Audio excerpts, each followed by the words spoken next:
Hello, hello, hello, no bravado massive. How are we doing on this hot, sunny day in the UK? Hotter than Jamaica yesterday. Hello, Nick Nicks. How you doing? Hello, Hey, love. Charlotte. How are you doing? How you doing? I am very well. Am I really dark? I realize my camera is a bit. Yeah. You got Okay. another light you could put on? Okay, let me put it over 1 second.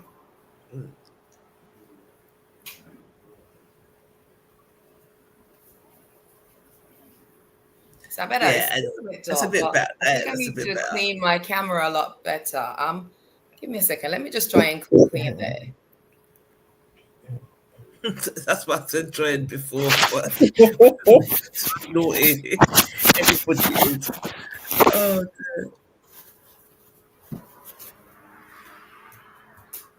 dear. You alright, Shar? Yep, not bad So with this. beat me up, boy. Listen, I don't think, as a black person, that I've got the right to say it's too hot. I just feel funny saying that. But it kind of is, but it's because there's no breeze. yeah, There's very little trees. Do you know what I mean? this is So a whole different heat than Jamaica. Jamaica, yeah. Caribbean, I can deal with, but it's just it kills you, man. You can't. Like when you turn, you're just I trying to just feel don't want to button. complain because as fast as we say it's too hot, it's going to be snowing on your head in a minute. Right. Do you know what I mean? Oh, God. Still not really very clear, but ladies, you're right. I'm trying not to complain about it. Well, you know what? I never complain about the heat. I love the heat. But I must say, today was hot. Damn. It's been hot. No, it was really hot. Yesterday, my mum was like, "Are you going to do no bravado in that?" I'm in one little t-shirt, vesting, Yeah, that's me as well. and I Like, hit that boy.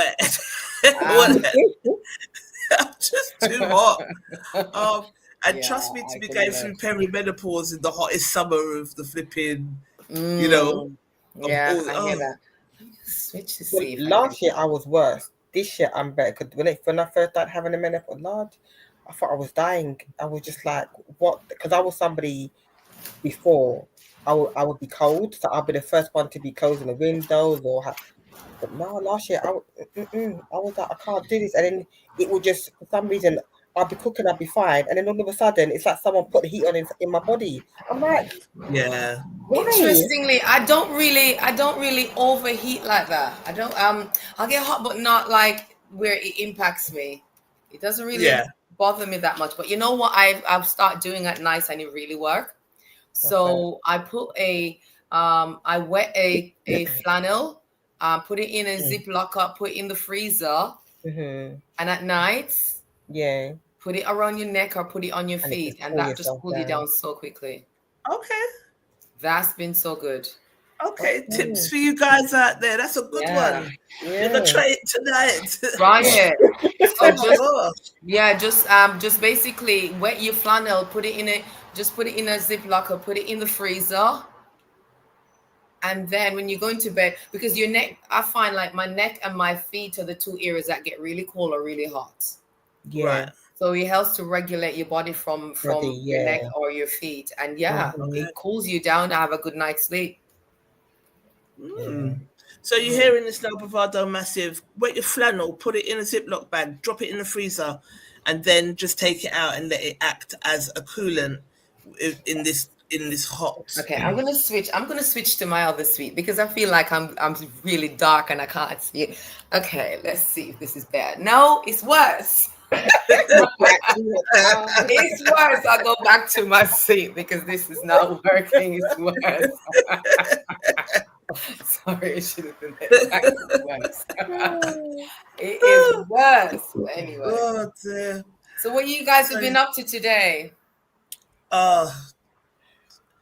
Everything. We've got so much to do that it's overwhelming. You know, Charlene's upstairs. I'm downstairs, and Charlene's upstairs in my house. We're doing this because she's come down to obviously help me. But then with Black Excellence, Charlene is also a director at Black Excellence, and there's a lot that we're looking to do to build and grow that. And a lot of that is its structure, because I don't want this to be a flash in the pan organization. I want this to be a legacy that we can build and grow. You know, Natalie is very instrumental in building Black Excellence. She's been a great business partner to work with on all of our projects, and I really want this to be something that could be left for, you know, her children, and we just make a dent. So I really want to build some structure. I really want to understand our vendors. I really want to understand what it is that we need. 9 times out of 10, when you ask us small businesses, what is it that we need? It's funding. So where are we going to get funding from, so that we can help to get you lot funding, so that we can, or put on more stuff, so that, you know, and some of it, I don't want it to be reliant on outside funding all the time either. I really want it to be a standalone entity that can function with or without outside funding. So so there's a lot of like building of the foundations that we're doing, and we've done a lot of stuff, but in terms of the CIC now and taking it to the next level, it's definitely that. But you know, I kind of had to sit today and really force myself to work. Like, it's just wanted to ditch work and go to the beach. It's 2 hours from here to campus. I don't think I did Google Map it. I do also have a lot of admin stuff to do, and I know I've been procrastinating on as well, and like yourself as well, I actually know I need to sit down and really unpick a lot of things, and in terms of my business and moving forward. Today, but you know, I plan on dedicating tomorrow to doing that. So I understand. Yeah, no, I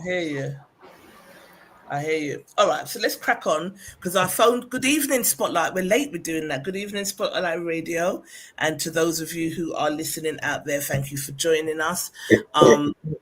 I think we've got a few people watching. From what I can see, there's 5, but I don't know who it is that is actually watching at this moment.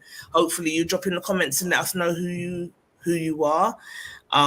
It's going to be an interactive show, but I already phoned Spotlight today and said, look, I am hot and bothered, and it might not be a 2-hour show. So let's see how we go and how we get through this. But we've got three topics to choose from to go over today. So I want to do this one because I think your perspective on this is going to be interesting. Hang on a minute. So,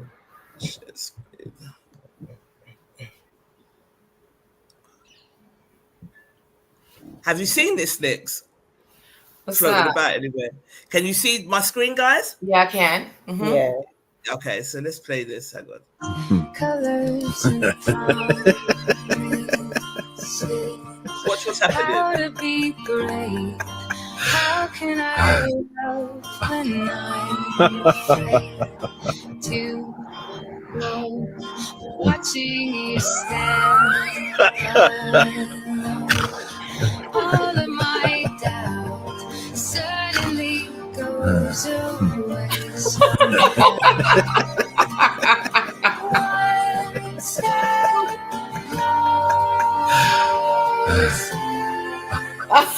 I died every day waiting for you. Darling, don't be afraid. I have loved you for 1,000 years. Love you for 1,000.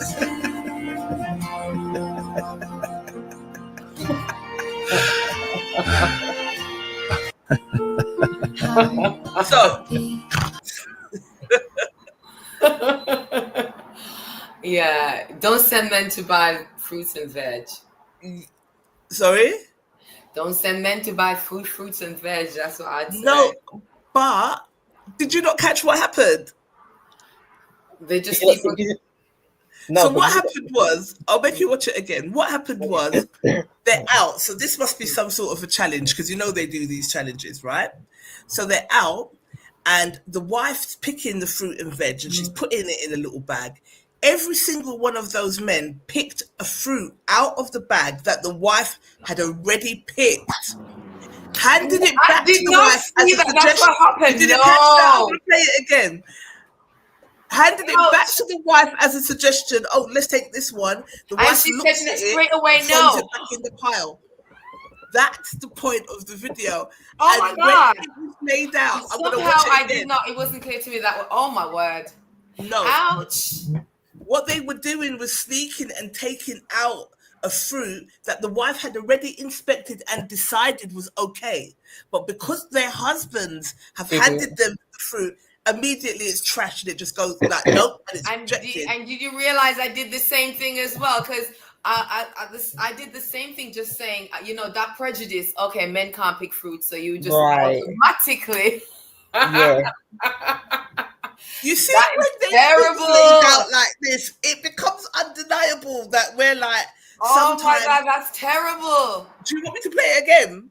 Yes. Oh my word, that is terrible. Right, let me play it again. Oh, bearing in mind, Spotlight radio listeners are not going to be able to see this, but you get the gist. So we're going to count how many women did it, yeah? So let's talk them through it because they're listening. All right. See my screen? Mm-hmm. We're starting again, yeah? All right. 1. Two. How to be great. How can I love you? 2, 4. What? All of my doubt suddenly goes away somehow. One step closer. Wow. I died every day waiting for you. Darling, don't be afraid. I love you. I've lost count. I've lost count. I think they all have.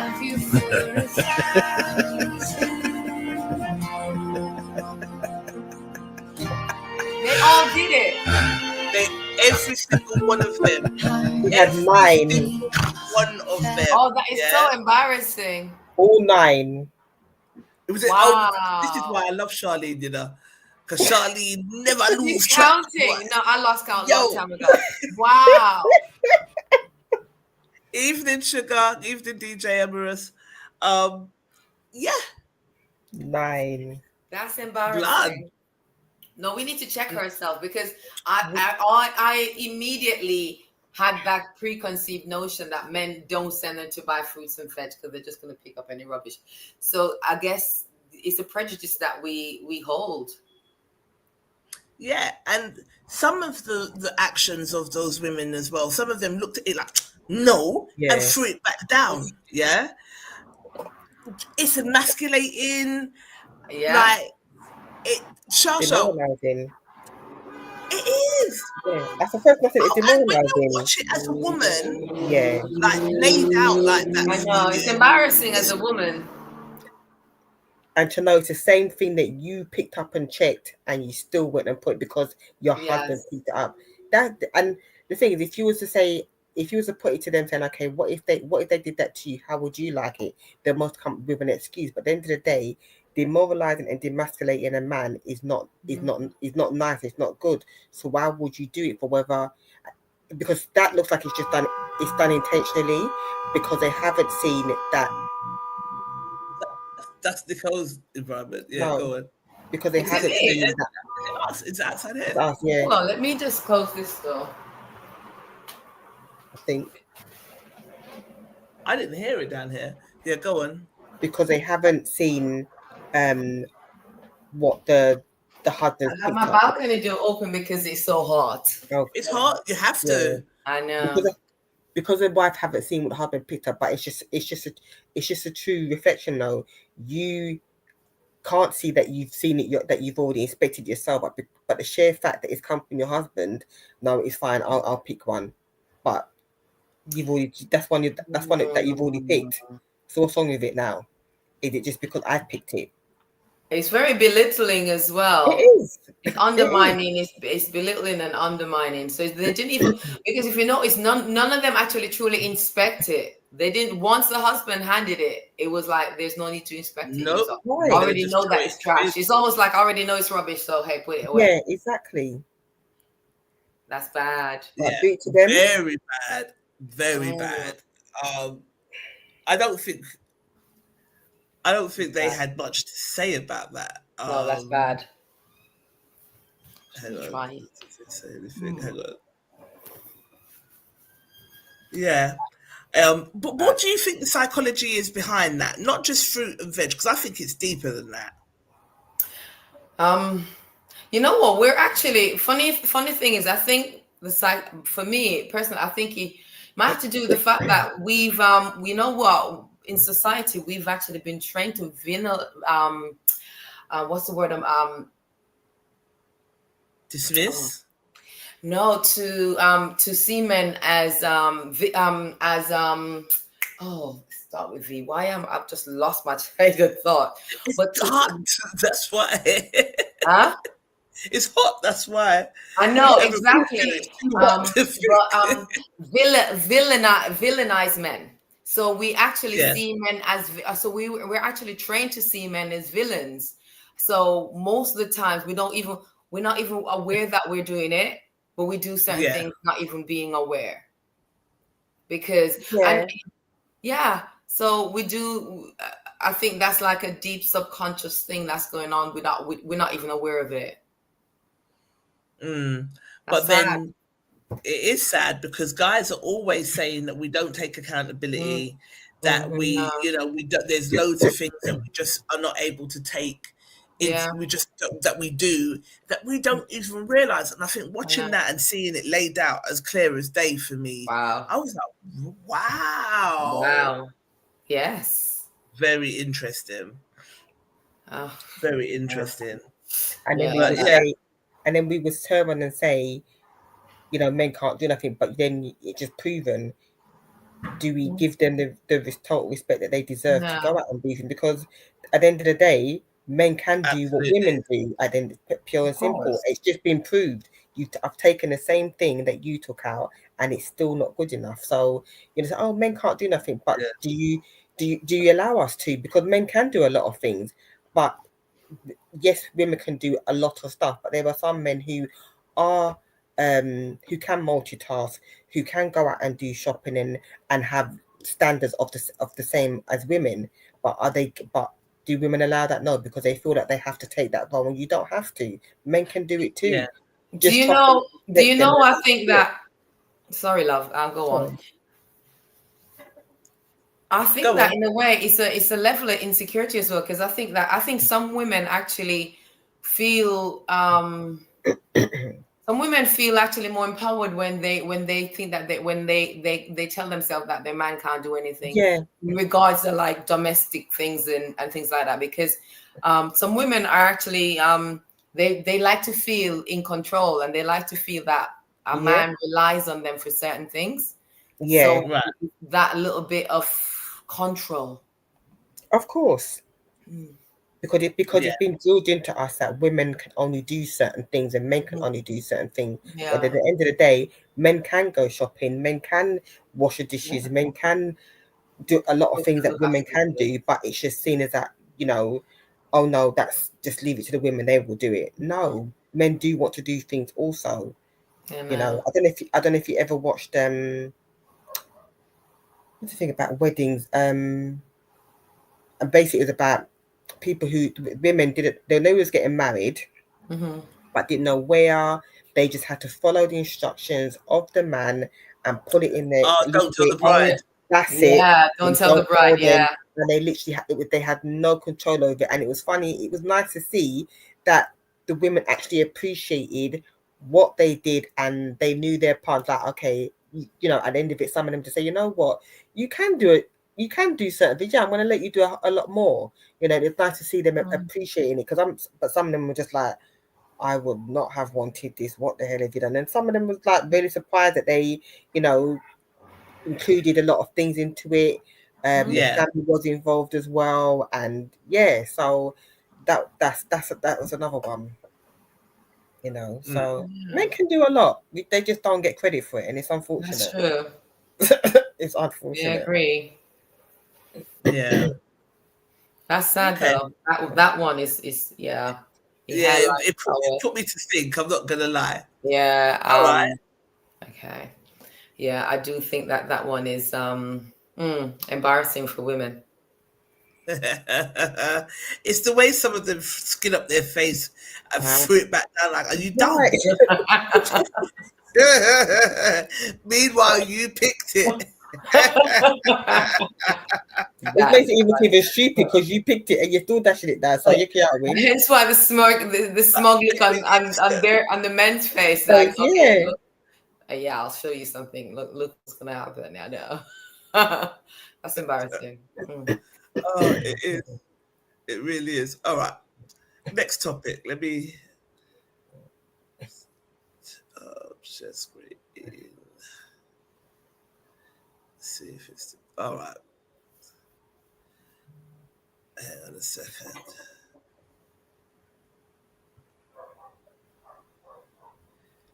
Can you see? You can see me, my screen, right? You say the and white. Would you rather have $1 million for yourself or give 10 million to your man? Yeah. $1 million for me, of course. Would you rather have $1 million for yourself or give 10 million to your man? Shit, I'll take my $1 million. Would you rather have $1 million for yourself or give 10 million to your man? Give me my $1 million, Poppy. That's easy. I'd take the $1 million because he wouldn't know what to do with it. Would you rather have $1 million for yourself or give 10 million to your man? A milli. Would you rather have $1 million for yourself or give 10 million to your man? Give it to my man. He's gonna make sure we're taken care of. Would you rather have $1 million for yourself or give 10 million to your man? Give it to my man. That's why I married you, honey. Would you rather have $1 million for yourself or give 10 million to your man? Okay. So what do you think about that one? I think that if you're actually honestly, that for me, that's an easy one. If you actually in a relationship with someone and you have the option of $1 million or 10 million, and you choose $1 million, then you should not be in that relationship. Seriously, that's not you should not be calling that person your man, and you should not be in a relationship with someone that you actually have an opportunity for them to have 10 million. So if you trust that, really, if you truly believe in that relationship, and you call that person, you should that shouldn't be. It shouldn't even be a question. That's all I say. So I would definitely give the 10 million to my man. Okay. Shasha? We would have to be, if I just met you, then I'll trust you because I'm still getting to know you. No, serious, I ain't trusting you. But if we're been in a long-term relationship and things are going to be, then yeah, because we're good. But not if it's just for someone I just met the other day. Oh, hell no, I don't know you. No, I hear that. I'm taking the 1 million because me giving you 10 million and I don't know you, I could end up with nothing, and I'm gonna have to kill you. So no.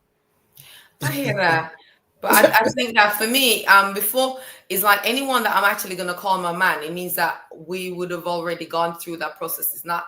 I'm not meeting someone and just call my man. It's like that would be like whatever.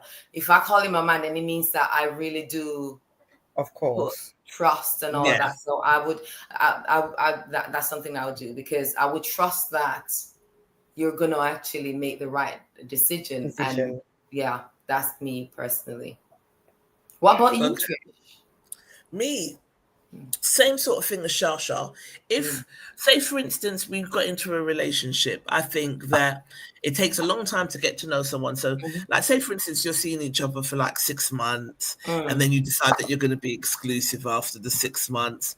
And then this was presented to me on month 8. I'm taking my $1 million. Do you understand what I'm saying? I'm not giving you 10 million and then I don't even really know you like that yet. However, if it is that we've been in a relationship for 2-3 years, I'll give him the 10 million, because I know that the type of character that I would be around for someone, exactly. So the type of person you're going to be around for a certain period of time, it should say, you think, okay, yeah.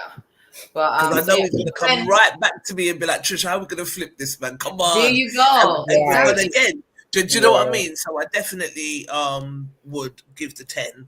But if it's some little petty faloo, just me, no. I'm from Jamaica, and I've actually know a lot of stories, and this is the women. On the other hand, I know a lot of men, like just little farmers, countrymen, who've actually worked and send women to university, and they get the degrees, blah blah blah, and as soon as she is educated and get a good job, she leave. So it's actually, it works, it flips on that as well. It works both ways. Yeah, it does, because I've seen personally, I actually know quite a few from where the men, they work so hard, and but because they're like, they're not educated, but they're thinking that they're gonna help and build something together, and as soon as she gets educated, she finds someone else, and that's it. So yeah, I guess so. Right. So I guess for me, it's the same, because I am quite a loyal character, but I think life has taught me that loyalty is not. It's not given. It's very rare. Let me ask you guys this. Sometimes I watch Drinks Champs, and they always ask their guests, what's more important, loyalty or respect? What's more important to you guys? Do you know? Interestingly, I think that different people, different things. I think I've heard a lot of men say that respect is more important, but then as there's others that will say loyalty. For me, respect is just up there, really high for me. Like I am. Like, you cannot, listen, I'm not going no. If you disrespect me like an inch, that's it. Like, I do not tolerate disrespect in no way or form. That's where I draw the line. So for me, but the thing is like I say, loyalty is really important, but I actually, disrespect is more detrimental for you. Definitely for me. What about you, Shal? Loyalty, respect will follow. I need to know that. I need to, because for me, loyalty, I look at it as being trust.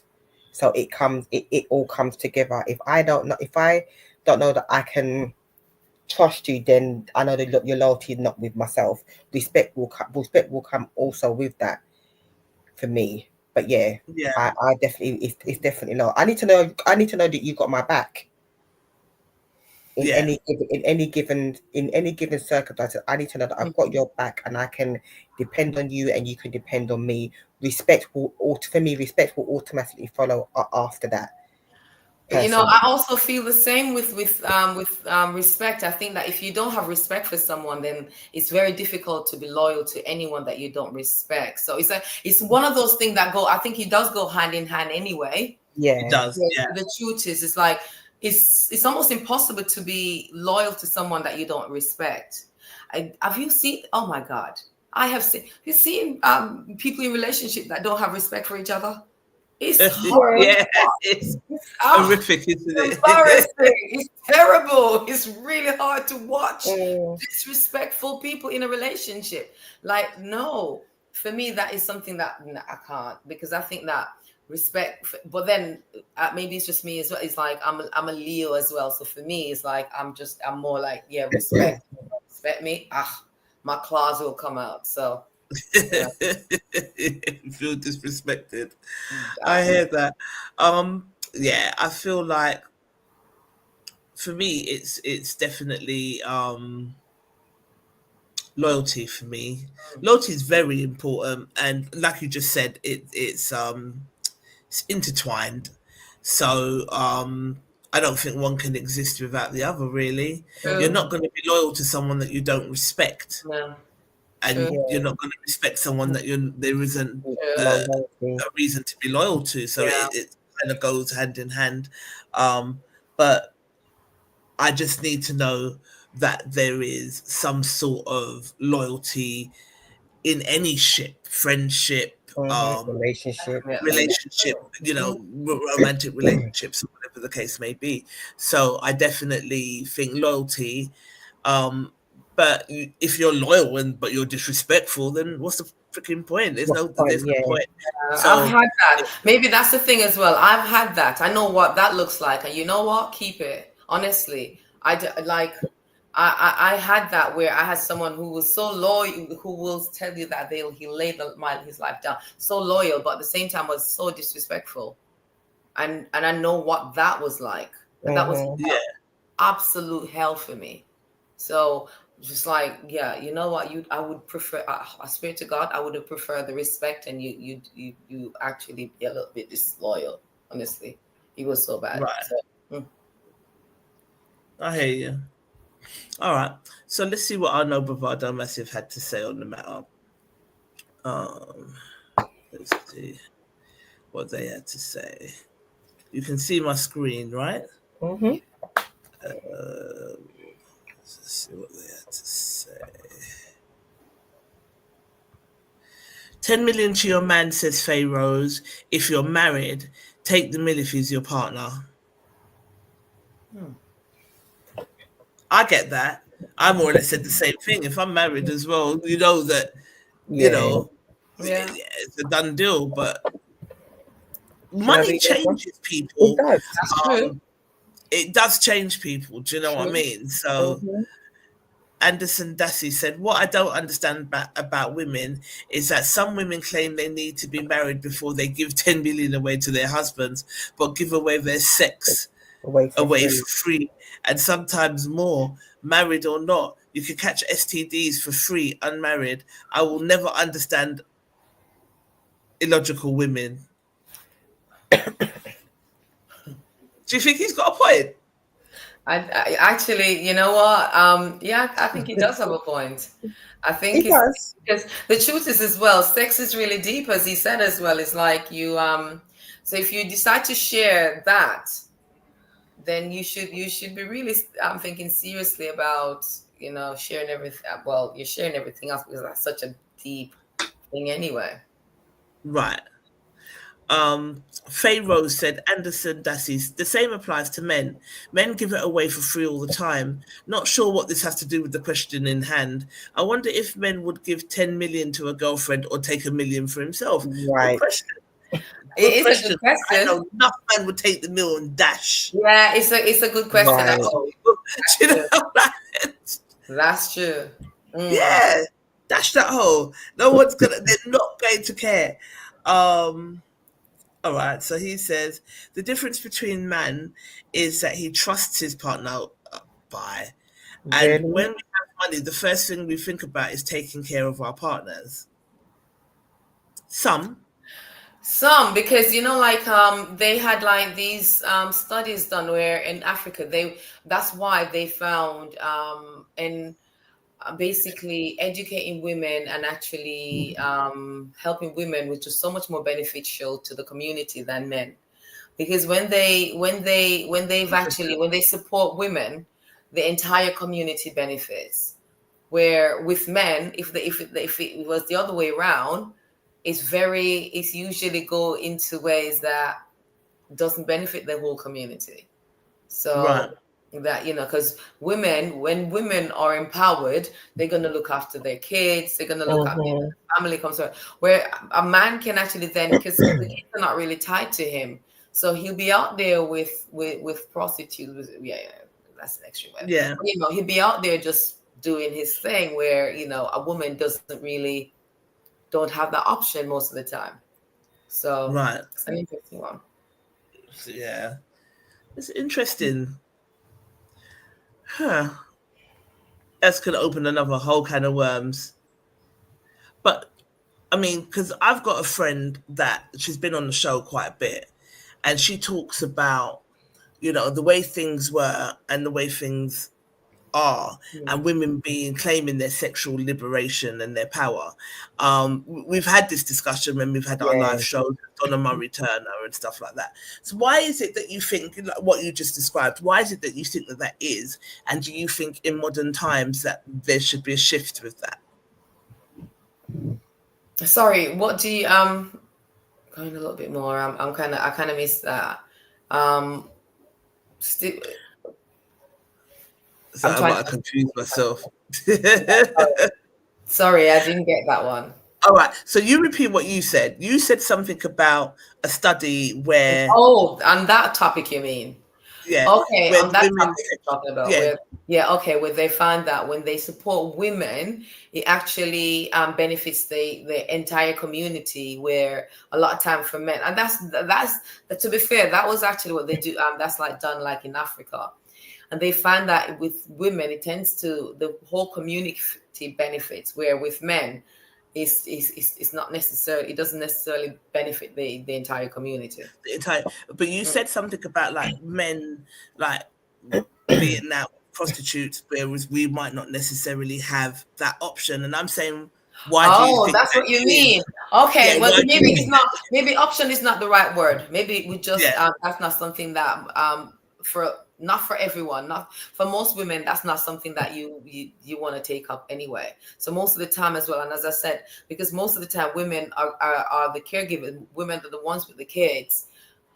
When women are with with kids and all that, when they get money, it's all about supporting your kids, making sure that they got good yeah, education, health, whatever. So that's the difference. Where a lot of time as well, you find that a lot of men, not say a lot of time, but then you do have a good proportion of men who will say get paid, and instead of going home and supporting their family, they're in the bar, they're down the yeah. pub, They've they're gambled drinking, they're out. doing all They've that, they're gambled it gambling, out. they're doing all this madness. So this is the thing, it's like they tend to get caught up more in those addictions, like and I'm not saying the gambling, or or the drinking. And I'm not saying that women don't, because there's also a lot of women who get caught in that as well, but more so men than women. Right. So the impact on family, women who are the impact on family is different. But then saying so as well, if the man's not around, it's still, it doesn't matter how much money the woman has, it's still gonna impact the family in the it doesn't Without the male presence. without the male presence, it's still gonna impact in a negative way. Right. So the male presence is also needed to have that balance. Yeah, Because I kids, agree. without a man around, kids will ring around women. Mm. Yeah, and I mean, sometimes it's difficult for us to teach men how to be men because we're not men. You can't. So in that respect, you kind of need men to be around for that, and to show the balance to your female children as well. The male energy is very important. It really is. Definitely. There's going to be lots of things that we're going to be working on. Like, instead of just talking about the division between men and women, Gary was talking about having like a like a psychotherapist, like a sex psychotherapist. So we discussed topics like where the man treats her really good, but he's trashing men. Yeah. There's definitely some psychosomatic, is that the word I'm looking for? Reason behind that. So just want to really start delving into topics and stuff a lot deeper than we are, to try and get a real understanding of the psychology behind a lot of things, because a lot of things that happened back in the day, they've been dismantled, and it kind of affects us today, you know. Yeah. So Definitely. yeah. Anyway, should I read the next comment? Yeah, go ahead. Favors to Anderson, you're basing this on a good man or by your own standards, which is fine. Unfortunately, women have been burned over the years and learned that men can literally leave a woman without a second thought. Based on that, women are not so trusting without real commitment, and I think that's fair. Women have to protect themselves and their children at the end of the day. Yeah. That's fair enough.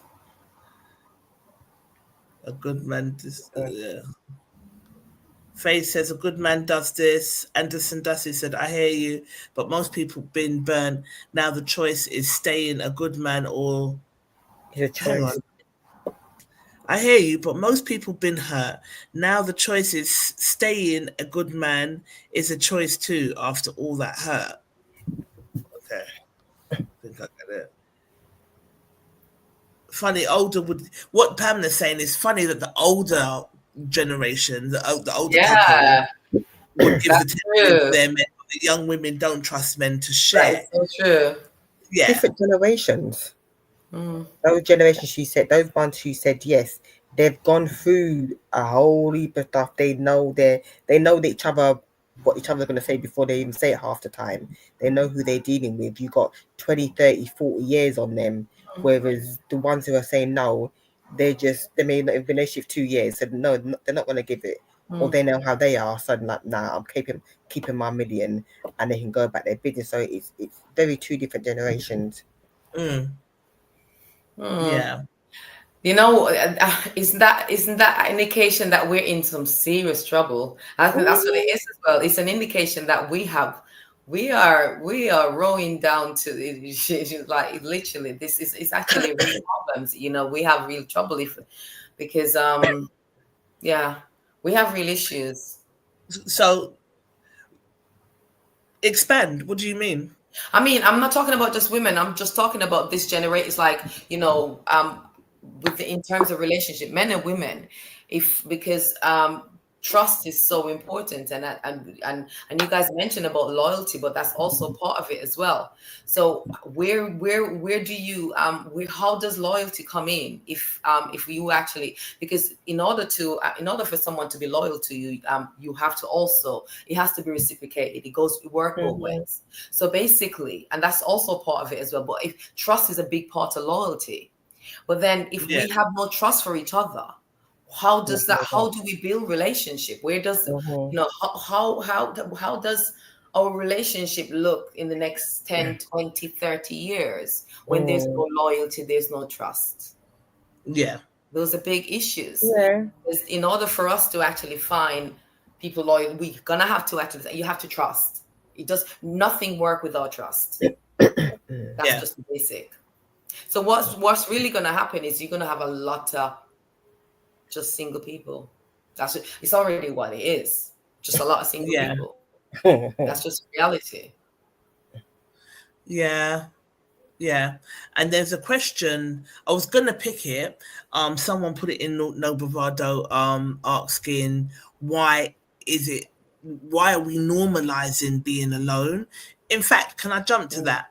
Why are we normalizing being alone? It is, humans are not meant to be alone. Let me see if I can find it in the group. Humans are not meant to be alone. Why? Oh, here we go. Let me share my screen. One sec.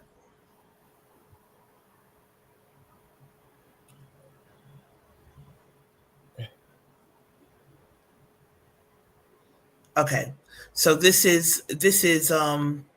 was posted by Natty.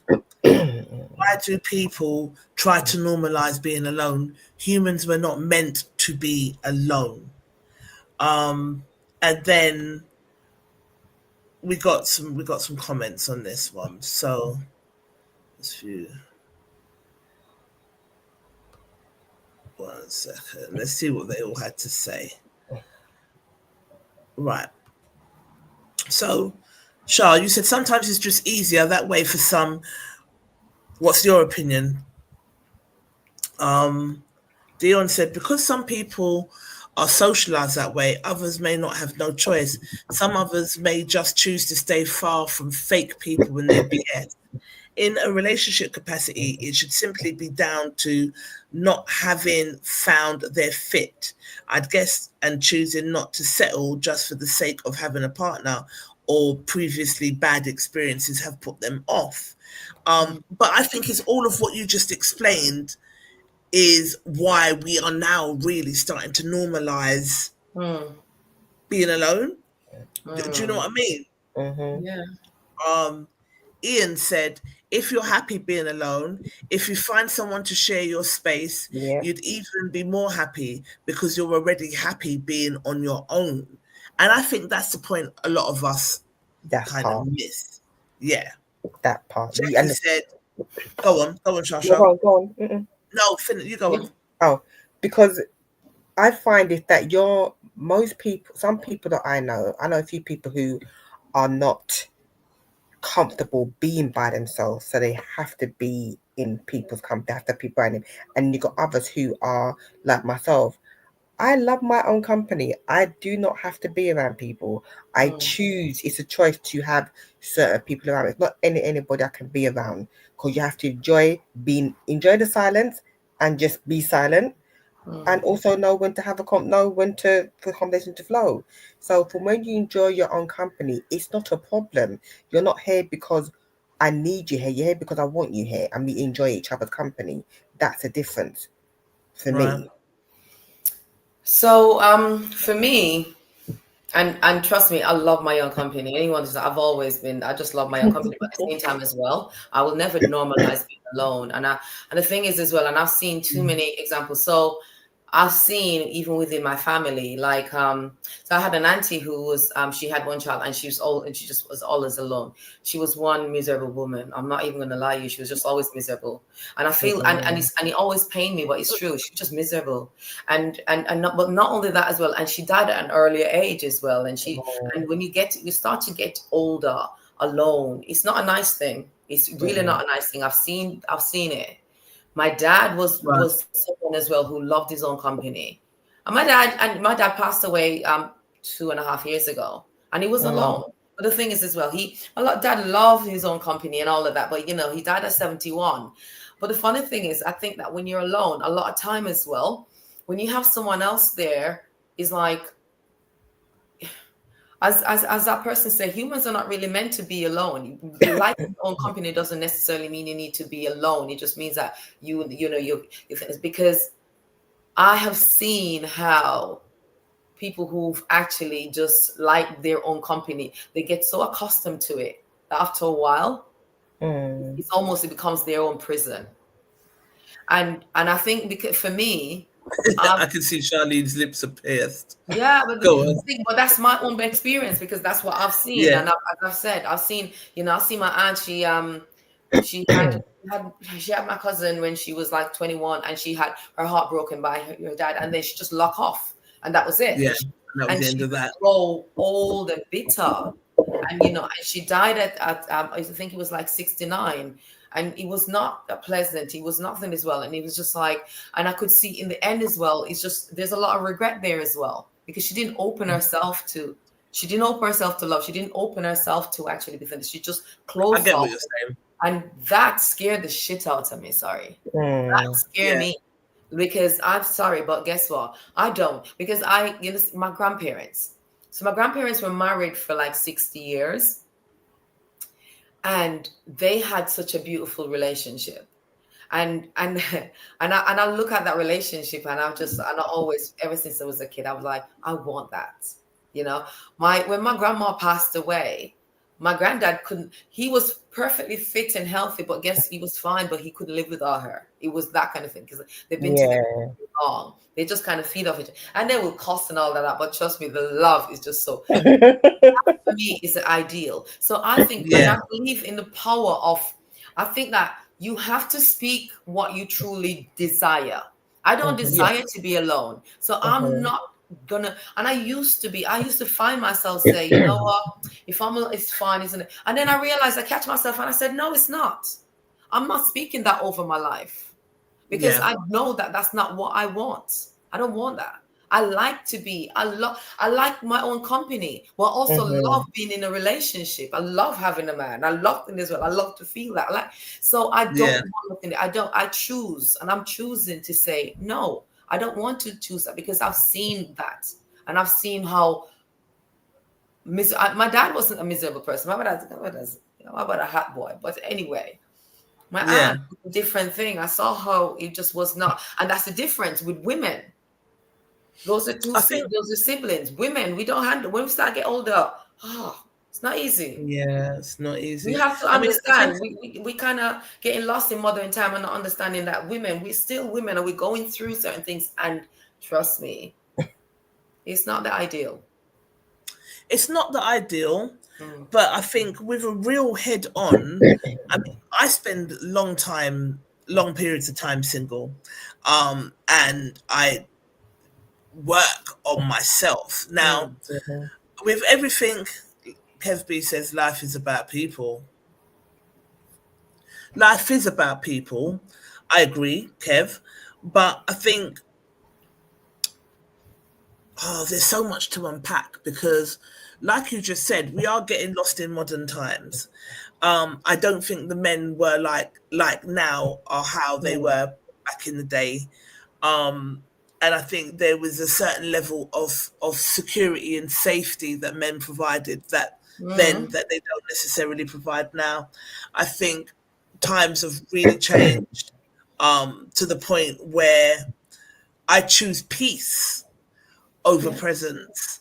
So if you're going to enter my life and I'm not going to have any peace, then I normalize being alone. Yeah, I don't want that. Because I think it's like, I always cringe when people are like, I wasn't complete until I met blah, blah. And I just think it's such a dangerous place to be. You have to be complete within yourself. Then you have to have a complete man, and then the two of you come together. And then you go forth and you do your thing. But coupled with like all of the factors that, because I don't think that it's like this around the world. I think black women are very much revered. I think we're very much sought after, and I think we are very much admired. But living in the West, it will make you feel like you are at the bottom of the beauty chain. Do you know what I mean? And it's not, black love is not celebrated the way it should be here. I said this the other day on a show that I feel like me as a black woman, I'm definitely loyal to black men. But then when you see them whooping up and down with everybody outside of their race and living their best life and being happy, it makes you think, well, that's even less for me. So, do you understand what I'm saying? So it's not that you're normalizing being alone. I'm not going to ever be a pick-me. I'm not going to, do you know what I mean? I'm not going to, I don't want to say not lower my standards because it's not that. But I'm never going to sacrifice my peace. So I'm never going to sacrifice my peace. I am not good at sharing, so I wouldn't be good in a relationship I wouldn't be good as a side chick. I wouldn't be good with that. So then, okay, a lot of guys that approach me are in situations, and I'm like, no, doesn't really suit me. So then you normalize being alone. Do you understand what I mean? So it then becomes part of the norm. So then you do become happy and content in a relationship by yourself. But the key thing that you said was being open to relationships and love, and that I think I am. So I am open, and I'm willing. If I excuse me, if I meet someone that I like, of course you're going to give it a shot. But at the same time, I'm at the age now where I'm not going to ignore red flags. I'm not going to, for the sake of having someone around, or do you know what I mean? You just have to be real with yourself. So I say all of that to say that I'm happy alone. I would be happier in a relationship. I would love to be in a relationship, but I'm loving my peace. So if that relationship comes with a disturbance of peace, then you're not welcome. Do you know what I mean? I completely get to understand that. As I was married before, and it was that lack of peace that I had to walk away from, and so for me, I know what that is like, and I'll never sacrifice my peace and my happiness and at all. And there's for me, I think I see relationship different though, and I think I see connections differently. And maybe because I've been married, I've had a child, I do all of that, I've gone through all of that stages, and now I'm at a stage where I see things differently. Connection, the kind of connection that I'm really interested in is actually, it's more being on the same frequency, and we understand each other on a level that I'm a very spiritual person as well, and I'm looking for that kind of connection more than anything else, because I'm also now, the more I understand myself, that's the thing. The more I understand myself, the more I understand that I don't fit into the norm I don't do, Yeah. I don't fit into anyone's norm. I don't fit in society's norm. I'm not normal. And I will not, and this is it. And I spent most of my life like trying to fit into normality, and it doesn't work for me. So the funny thing is, the more I find that about myself and know that, hey, there's nothing normal about me, then it means that my relationships might not be normal. This might not be thing because what's suitable for me might not be normal for society. Suitable for somebody else. Absolutely. The important thing is makes me happy. It's about me being peaceful, find peace and happiness. And that's really what I'm working on, and that's where I'm at. So it's about finding what works for you. It's like most importantly, knowing yourself and know what works for you. And trust me, I have been, and I've gone through, and now I'm just at that point. I'm like, okay, you know what? I realize that, yeah, I am different. And it means that, and it takes someone different as well for me to connect with. And that's also what I realized, because I'm so different. I'm not normal. And and normal people don't work. Try to fit me into a normal situation. Ain't work. It doesn't. I've tried it with my whole life. It doesn't work. So now at that point, I'm like, hey, yeah. And that's why I feel I am more about, when it comes on to relationship, it's more about that spiritual connection and just being on that kind of same frequency. That's more important to me more than anything else. So let me ask you this. Do you think that in terms of like social constructs, like if you get married or relationships have to last forever, or there's the one and then that relationship would last forever, do you think that that's Cobb's wallop, or do you think that relationships you just come and go and they have their seasons? So you might be with somebody, but when their season is up, their season is up. It's not necessary. You might have many soulmates. I do believe that soulmates are restricted for platonic. I mean, for romantic, there are platonic. Yeah, kind of. I do. I'm not. I kind of toe on those lines, to be honest. I'm more open to that. That, you know what, we're not. I just think that, you know, the social construct that we've always been fed, I no longer believe. I start to unpick it all, and the more I unpick, the more I realize that it doesn't fit with me. But it's you know, each of their own. But for me personally, I do think that, you know what, there is actually, me personally, I just think that there's so many different experiences that you learn from, and different people you learn from as well. And soulmates, I don't think that there's just one soulmate, and you know, I don't think so. I think that people come into your life for different. Exactly. I don't believe in just having a soulmate. No. Right. Okay. DJ Amara said, definitely not going to let me being bored or lonely make me make any stupid or rash decisions out of desperation. Absolutely. Resetting and loving on my own time and space was a must for me to move forward. Agreed. Definitely. Absolutely.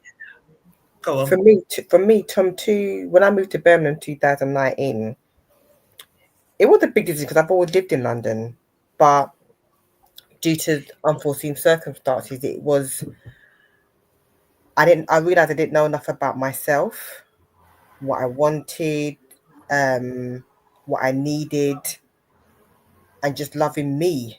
That was a time where for a good 2.5 years, unless I knew you before, I wasn't taking no one number. I wasn't talking to anybody. I was just solely concentrating on myself because I got fed up of being in a relationship.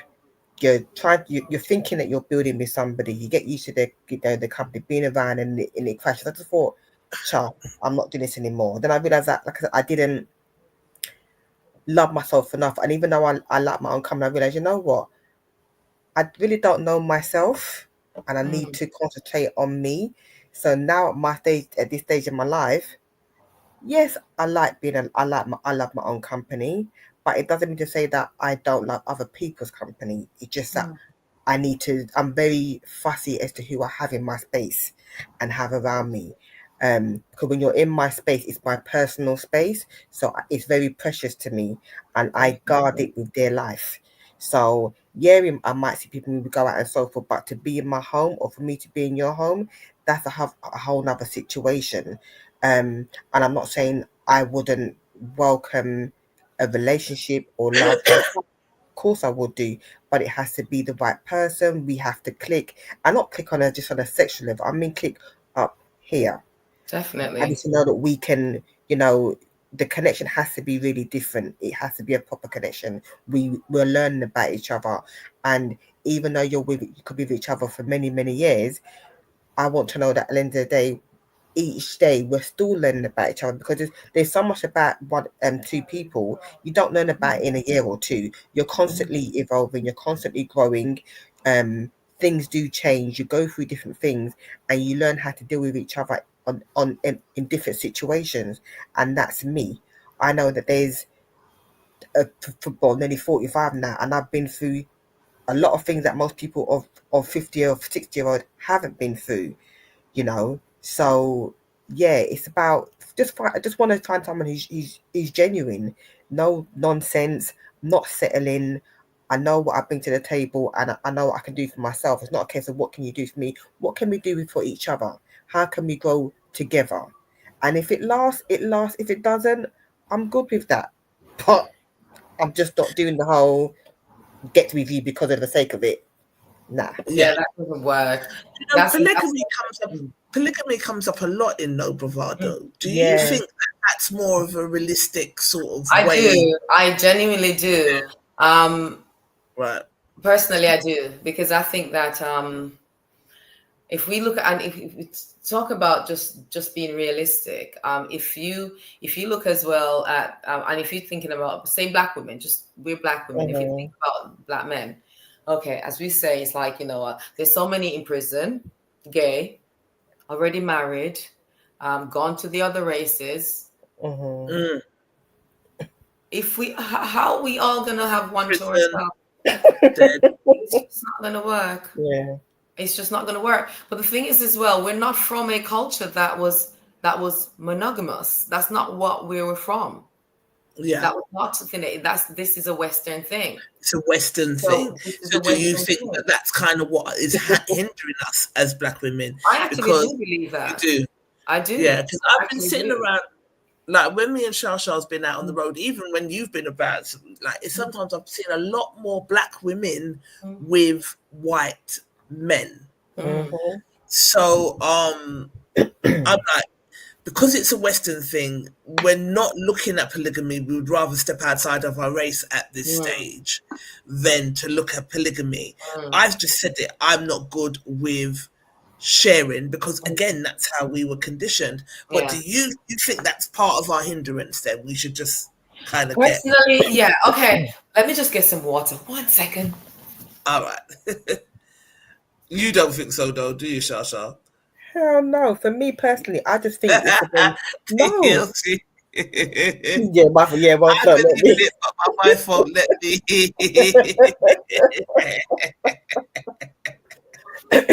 I just think it's one of those things where a man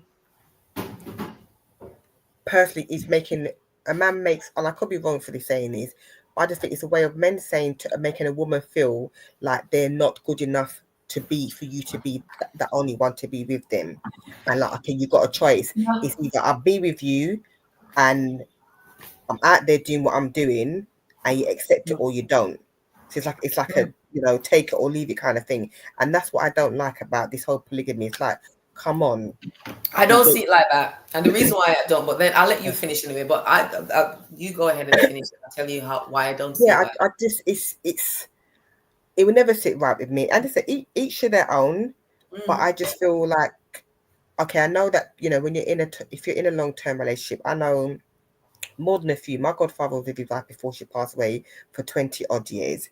And they would have still been together, if she's still alive.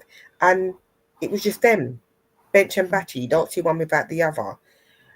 When you got this whole polygamy thing, it's like I said, it's like a choice. Like, okay, I'm with you, I'm cheating, and still want to do what I want to do. But then you have a choice. It's either you allow me to cheat or you accept the fact that there's going to be other women there. And I just think that's wrong. can I cut you? Yeah. I think this is where both you and I are Yeah. seeing it differently from a lot of people who are in the polygamous relationships, because it's not Yeah. cheating. No, it's not. No, it's that right. It's not cheating. It's not cheating. Yeah. It's But not here's the cheating, thing but at as the same well. time- Here's the thing. So men and women, we're not. Let's face it, we're not the same, and we don't think it. It's like, as you know, it's like for us as well as women. You know, every month we have our periods. We think so we operate differently. Men are, you know, highly sex. They are different. Mechanically, we're different. We are not the same as in, and we don't, and our emotions as well. Or so. Men, we are, as women, we're very emotional. So for us as well, it's and funny enough, polygamy is not just men as well. There's also women who are also Women who have multiple So husbands, right? it's not just one-sided. It's actually not just one way, but for most part, it's actually on the part of the man. For me, as long as I'm actually feeling, as long as I feel loved, supported, and I feel and respected, and after that, I don't like, honestly, I thought that it's not the most important thing to me, because some relationships that I see that women are in, like monogamous relationship, and they put their foot down and say, you know what, I'll never share whatever, but their relationship is such shite. Like, so, Yeah. like, I'm sorry. What's the point? What's the point? I see there's so many marriages that's just crap. Like, seriously, just empty, and they're not fulfilled. They're unhappy. They don't know each other.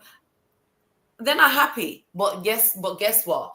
They're monogamous, and they think that is the be all and end all. For me, that's just not the most important thing. What's really important is that I feel a deep connection. I feel loved, and I feel supported. I know you have my back, and I know that you also. And the funny thing as well, loyalty is not just to one person. You don't have to just be loyal to one person. If you've got your kids, when you have your kids, guess what? You have more than one kid. You're loyal to all of them. Loyalty just don't mean that it's just one person. It's not. That's not what it means.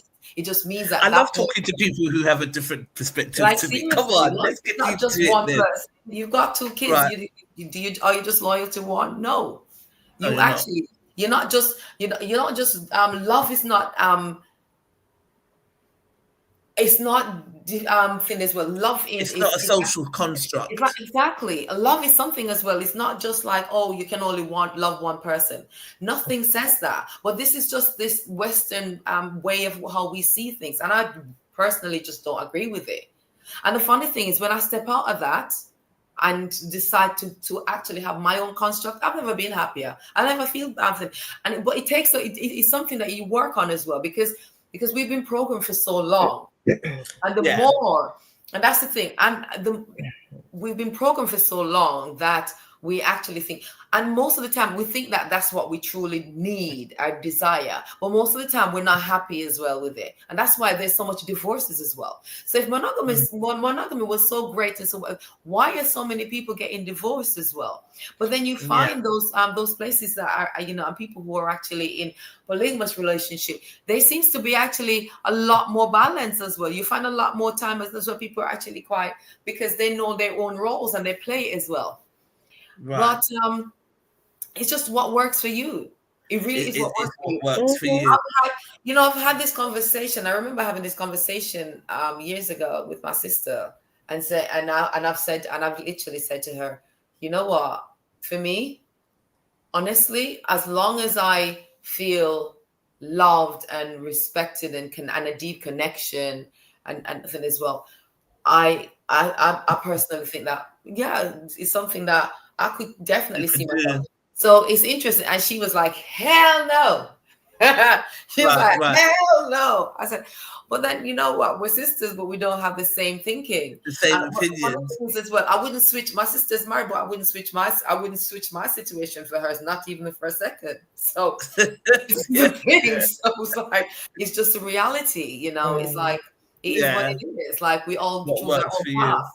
Yeah. That's how DJ Amara says exactly that, Shah. When you find that someone who you can banter with and just enjoy deep conversations and both your auras bounce off each other, you will know. Kev B said, no. yeah, but no one knows who is the right one for whom life is about the experience. No one knows who is the right one for whom life is about experience. Yeah, to a degree, I get that. So you've got to think. You've got to just kind of try it out. TLC says polygamy isn't just about sexual partners; it's about spirituality, connectivity with each individual. Some situations, the female has more than one partner, and vice versa. It's about understanding what works for the individual. So TLC agrees with you, Nix. Yeah, I actually I find that the more I actually start to look outside that the little box that society put us in, the happier and the freer I feel, and that's the truth. The more connected I feel. So you was about to go into telling us like that it was not our culture and where it kind of stems from and why, and then you went to get water and then we didn't go back to it. So do it in a condensed version. Like no, what I'm actually saying is like, especially as Black people as well, we, our culture was never about monogamy. That was not the situation at all. We are actually our culture is polygamy. polygamous culture. Exactly. That was our culture. Part of we being taken away and completely being forced into another way of thinking is that we now see certain things that was part of our culture as unnatural. Right. I see you. All right. So no bravado massive on the being lonely or normalizing being alone. Rosie McBooth said sometimes we need to reflect. We need times by ourselves. Jennifer said being alone means different things to different people. Anderson Dassey said because people want to normalize taking the piss.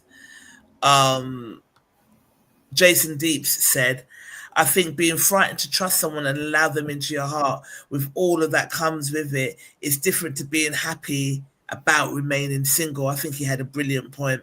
For most, it's not happiness, it's fear. Fear of heartache, fear of change. If it's been a while, fear of sharing what they've acquired over the years, and fear of relinquishing perceived control. I thought that was a really interesting absolutely comment. Yeah. Shall I read that one? Yeah. How do you pronounce it? Jujon? Sorry if I pronounced it incorrectly. I don't know who said that that humans are not meant to be alone because this human here enjoys it more than the drama of being in a relationship. Now, what works for me might not work for others, but I'm not trying to put my stuff on anyone. Just know I know my worth, and instead of being around or with someone and more, then likely have to teach them what I would rather stay in my own lane. Oh, have to teach. Yeah, then I would rather stay in my own lane. Diego says happiness starts with self, but we all need someone to share that happiness with at all times. However, that doesn't mean you must settle when there is no peace. And it's true. I mean, Definitely. I never understood what when someone said to me years ago, it's nice to do something. No, it's nice to do nothing with somebody. And it's only a couple years ago that I got it. It's just nice to just be in a room with someone and just not. You don't have to have a conversation.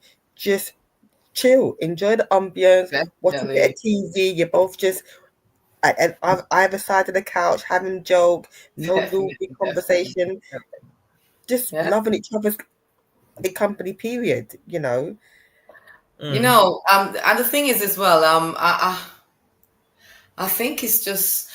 I also think it's important for you to be me personally, because one of the things that was really hard for me was being vulnerable as well, and just learning to be vulnerable was actually what brings out I think until you're actually able, because a lot of time as well is like if you don't allow yourself to be vulnerable, then you don't allow yourself you don't allow for someone to actually get to know you. Yeah. And unless someone get to know you, that piece, that what you talk about, like being able to just sit without saying anything, but you don't feel uncomfortable within that with that space. Right. That's not something that's going to be natural unless you actually unless you know each other, unless you understand each other. So it's something, it takes time. You know, some people just naturally I think it's so interesting because some people will take years to grow into a space where they, you know, that like getting to know each other, feel comfortable around. And for some people it happens very easily. You know, for some people it just happens very easily, and you just kind of know that this is and it unwinds in that way. Where for others it's just a slow process of just like taking the time to actually be vulnerable and to get to know each other. Some people it's different, but I'm definitely not for jumping into relationship just for the sake of relationship. Hell no. I'm also one that is like, for me, is like, for example, I went to Jamaica 2019, 2021, and I was just on my own. I was like, no, I'm taking time off for me and to find myself, because you know, it's like I need that. I came back as well, and it was the same as well. But I also realized that when you know, when you meet someone, and because now I follow my gut, and I think that's what it is more than anything else. Before, I used to look at everything else except following my gut. Like when I look back now and think about, you know, my experiences, I think, oh my word, my gut was always telling me, but I never listened to my gut. I always listen. I listen to my head, I listen to my heart, but I don't listen to my gut. And I'm not just at a stage where I listen to my gut. And that has been my guiding force. And that's just been, for me, has just been the most what's the word I would say? Self-revealing and satisfaction. Exactly. Like I learned so much about myself just being able to just chill and just listen to my gut and go with my gut. Because I think that the answers are there and most of the time as well, we meet people, and if we really truly listen to our gut, we'll know that that person ain't right. Oh, absolutely. Absolutely. Go against that. But, absolutely. But also allow yourself to, when you gut say, hey, you know what? Be a little bit. We're not talking about being stupid, because nobody else is stupid. It ain't about stupid. But allow yourself to learn about this person, and this person learn about you, and that's not going to happen if you're closed. You have to start to open the doors, you know. That to happen. Allow that, and once you do, you will find, it's like, me personally, I just think that that's where I find real happiness and real peace, and it's almost like the outside world doesn't even exist as well. Right. Yeah. And being able to just be in someone's space and nothing else, and you can be in each other's space for days and not even, and you don't even, and it feels like an hour. Yes. Yeah. So allow yourself to not have all your doors just locked, so like, you know, like Belmarsh prison, just kind of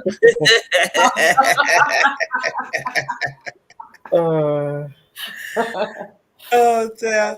No. All right, we want to finish at 9:30, so Spotlight listeners, we're finishing early today because it is hot. But I've got one more topic. Should we do the topic quickly? Right in quickly. All right. So let me share my screen.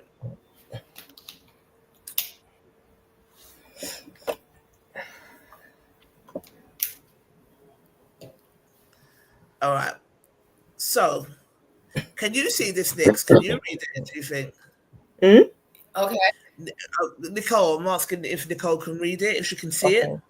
Okay, love. I can't see that clearly. I don't have my glasses on. I can see my glasses. All right, not to worry. I'll read it. Yes, because I want to try and get all of us involved in reading comments and next time I'll have my glasses on. I'm getting. You have your glasses. Yeah. I need the glasses as well. I'm just starting. I'll front it all here, but no, I can't read that close. No, need them as well, boy. Trust me. Oh damn! All right. So, writing. Thanks again, guys, for writing in and sending your topics. They are very interesting. We have got quite a lot. I was talking to Charlene about this, and I'm going to sit down and go through them with Shah. But I will say again that some of them are like, if you come and you meet people in No Bravado, don't lend them money. They're just people on Facebook. So I think some of the topics that we get are people trying to get at other people when it's nothing to do with us. And then some of these good topics could get lost in translation. Yeah. So anyway, I thought this was interesting. And I'm going to tell you why after I've read the whole thing, yeah? So, hi guys, give it to me straight because my head is gone and my bank account is nearly there too, says anonymous participant. I'm 37, so is he.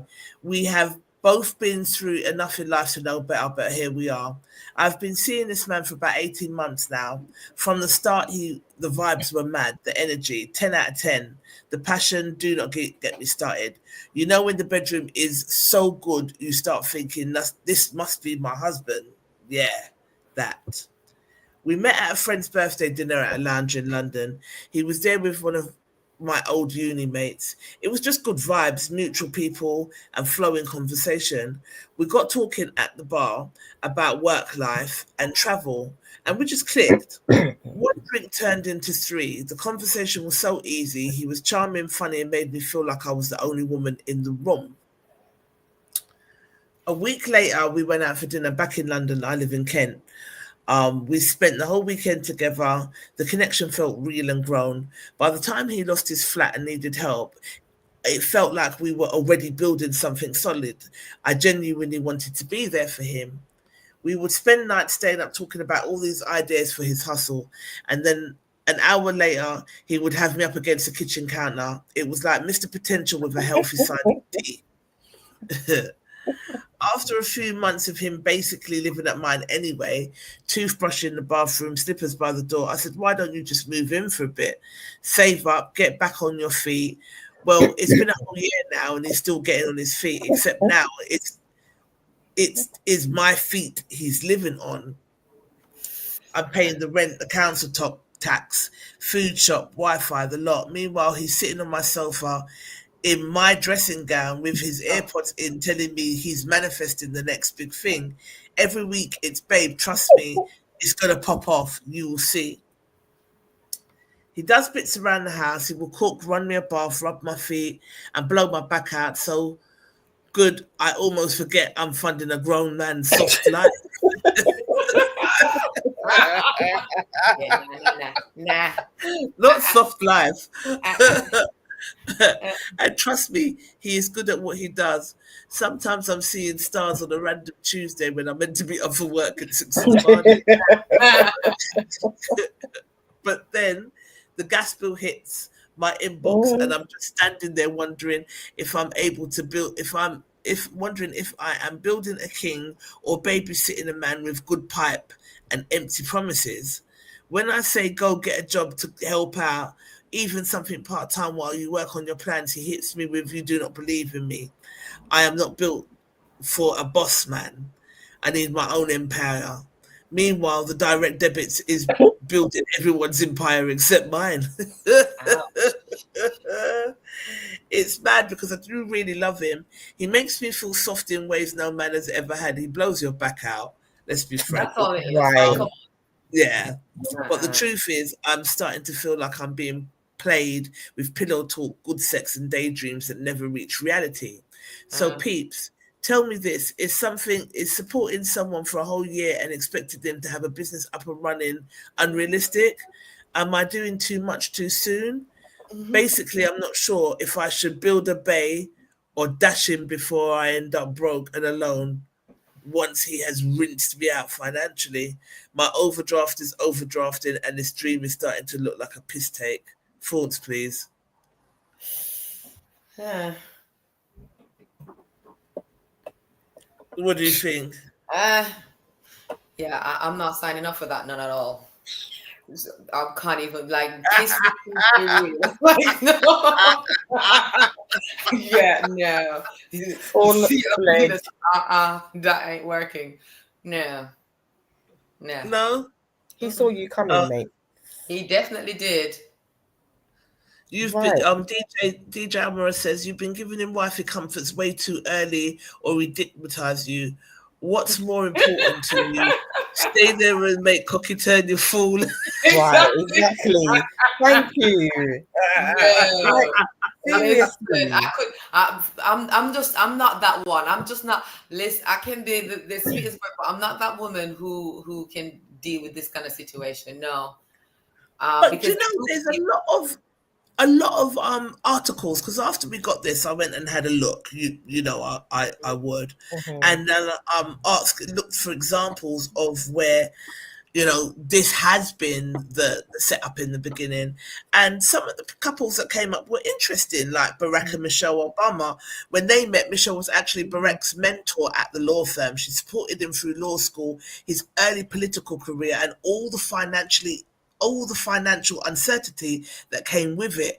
He credits her big time for holding him down in those early days before he blew up as senator and president. So it's not. Go on. Yeah, go on. He's working towards something. This man's sitting on your couch with your in your dressing gown. No, right, not wanting to do that. There's a big when you're supposed to be going work on a Tuesday night, he's trying to break your back. No, put your back up. No. So I'm actually gonna not get enough sleep as well, and then I'm still gonna have to get up to go to work while you're sitting in the sofa. Right, and that ain't gonna work. No, we're not talking about him there on his business, doing his thing on his business. No, he's sitting on your sofa. That is not going to work for me. No. But he says he's working on his business when he's sitting on the sofa. Long? Yeah. This was actually Insecure. This was when she cheated on her boyfriend, her main boyfriend. That was has anyone watched Insecure? Yep. The whole thing. Yeah, that was what was happening with him in the beginning, and she ended up cheating.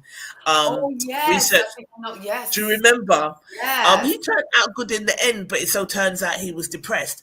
I guess this one. Oh, all right. So Gucci Mane and Keisha KO. Yes. Kyo, but then she famously held Gucci down when he was in prison. He gave her. He was going to prison. He gave her money, and she flipped it into something else. It's like that was his money, love.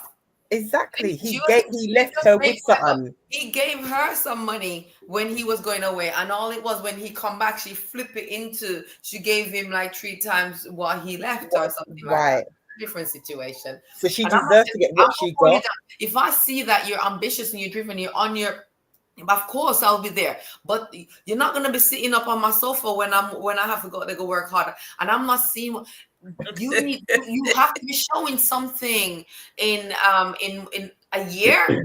No, come on, Trisha. We're business people out there. We're doing our thing. Listen, I came back here and I started my business. Start going. What is he doing sitting on his sofa for a year? Like, I don't get that. So no. We all love to be. Gary's saying, stay with it, girl. It takes longer than a year to build a business. And that was exactly what I was going to say next. It takes longer than a year to build a business. But that's true. But has he started it though? It's like it seems like he hasn't started it. He was like, he just said, be patient. He's manifested. Or has he started? If I see him doing something, then that's a different thing. When I look like him even starting, still I look for the he's manifesting it. Up with that? We could all want to set up a business, but at the same time, the reality is bills have to get paid. Yes. So you have to, even if you find a little part-time job, a weekend job, while you are setting up your business and for it to take off. Because while it's taken off, gas, electricity, Everything needs to get paid. So what? I must all go to work while you're manifesting. How about we manifesting you getting off the couch, going to do a 9 to 5 or 10 to 4 something to at least pay the bills? Because running me a bath and knocking my back, It doesn't cover that. Is not paying the bills. It don't pay the bill.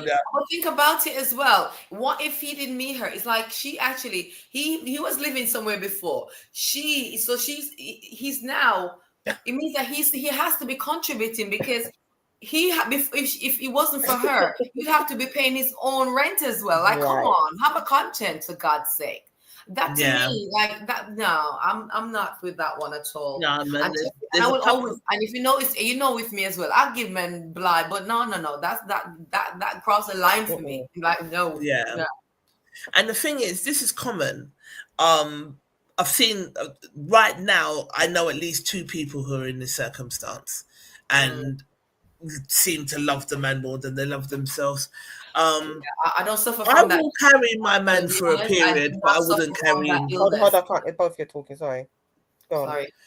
I'm saying I would carry my man for a period, but I wouldn't carry him. Period. There would be a time frame, and we'd have to figure out what that time frame is. Of course. You'd have to be doing something. Be sitting on my in my gown. Your house. You must be mad. In my gown. You must be crazy. Yeah. No, that would send me. If I came in and you were sitting on my couch in a film. Yeah, not happening. In my robe. Not happening. It's not going to work. Yeah, it's not going to work. I know things happen and people go through situations, loss of job or whatever, or your hours are cut down. Cool, but we would have to talk. But better believe you're not sitting in my house doing nothing for a whole year. Yeah. And when I suggest to you about getting a job, you're telling me about how you got to be king in the castle. Well, hey, what, bro? You're not king of this castle because you ain't doing nothing. You ain't doing shit. You're not doing nothing. No, sir.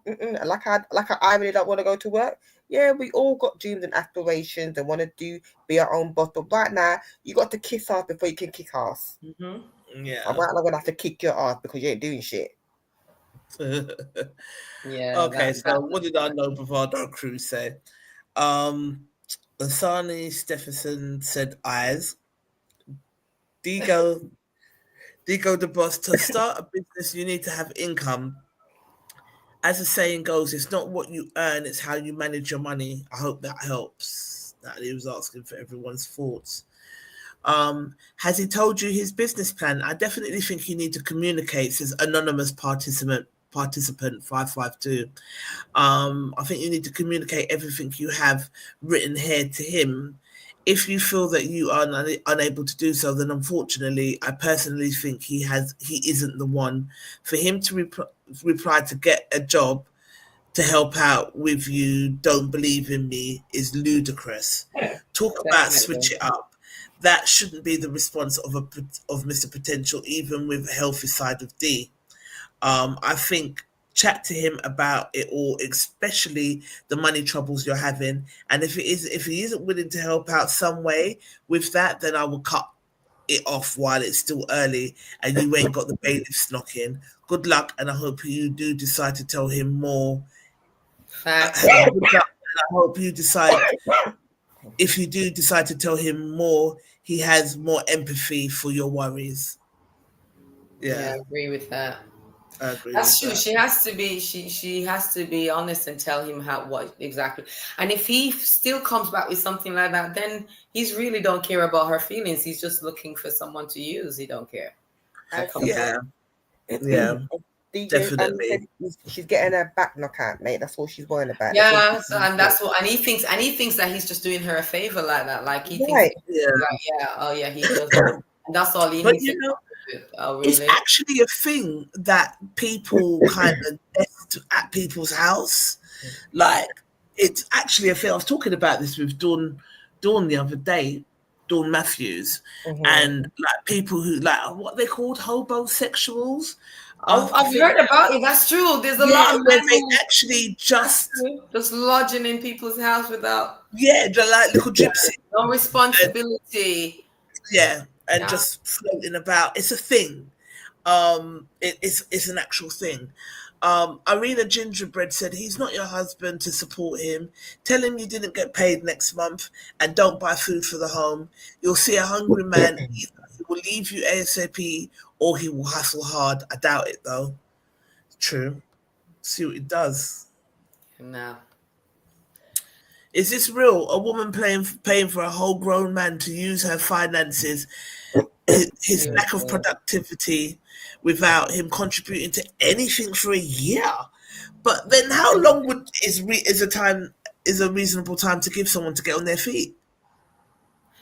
I'm not doing it for a year. But between 3 to 6 months after that, I need to be seeing something. Because there's jobs out there for everybody. So even if you have to say you're gonna you must have a driving license. Go drive a bus. It don't take you 6 months to do Amazon delivery. Do you understand something? Yeah, something. Do anything for a year, and wondering if him simply using her not trouble him, fill his belly and empty balls is okay. Sounds that way. Like seriously. That doesn't sound like someone who cares about her. Like he's not concerned about her if he really puts her in that kind of situation. Come on. Yeah. Anonymous participant 147 said, "I've been single since before Christ, and it looks like I'm going to stay that way because I no one moving on me without being able to help. The only charity I'm supporting around here is me, myself, and I. Kiss my teeth. That's crazy. A man that would sit back and allow you to feed him without offering help, that ain't a man in my eyes." Nah. Is great sex worth the price you're paying for it? Says Jennifer Ross. Anonymous participant 471 said J.K. Rowling worked a 9 to 5 whilst she wrote her first Harry Potter book. Most people work somewhere. I know I did alongside my business for years before I decided that like this is it now. Most people work somewhere whilst pursuing their dream, as they still have to support themselves in order to live. I can see why he lost his crib. Let him know that you support the vision, but the utilities support cash payments. Get a job, help out, work on the side, hustle or leave, basically. Come on, I agree. My niece said, yeah, you've given him the wife package too early. He's comfy now. No matter what you say, he's going to do what he wants to do anyway. Personally, I'll be telling him I can't afford to pay for 2 people on one person's wage. If you don't get a job by X date, then I'm sorry, you're going to have to find somewhere else to live. It's harsh, but you're not his mum. You're not there to provide for a grown-ass man that's blatantly love-bombing you. He'll rinse you financially and move on to the next one. Leave him before he leaves you. Wow. Yeah. Got some smart people in our family.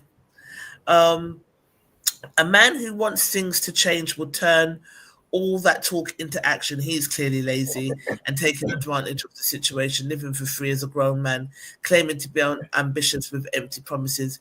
Give him an ultimatum with rules and a timeline. 1 week to find something quickly because I need help, otherwise you're out. That's what you'll tell him. And for you, no more dick. Because it's clearly got you confused. He's stigmatized you, have all the cards, all the answers, but you still asking all the questions. Keep the sweetness for yourself, even if you want him to devour you and dip his chicken nuggets in your sauce. Keep the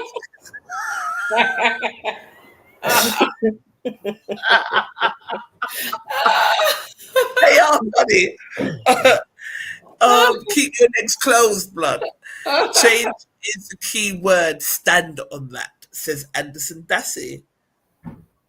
Yeah. Claudia Bryan said, okay, the short answer is yes. I tell you why. He knew when he met you that he was about to lose or has lost everything. He needed somewhere to hang his hat for free and gave him that. He can't put any energy into his so-called empire as he's too busy keeping your head in cloud 9. Thank God the bills keep pulling you back. So that snippets of reality still hit you. Now, if he's really for you, he will get a job and will do what he needs to do to keep you and to get his dream. Give him a deadline and stick to it. You already know the truth. Maybe you just need a helping hand, a helping head to help you get started. Being digmatized and broke is not the one. Get out now whilst you still can. That is what our no bravado massive had to say on the matter. So they agree with you, ladies.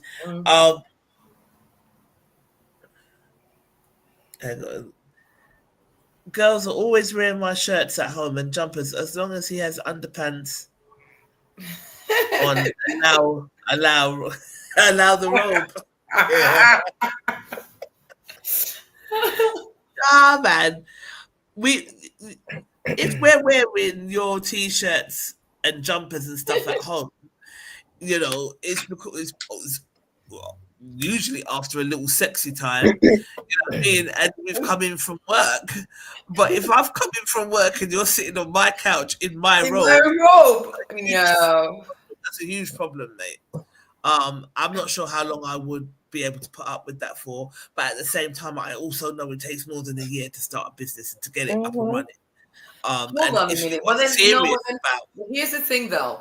So she's been with him for years. So previous to that, was he just starting the business when he met her?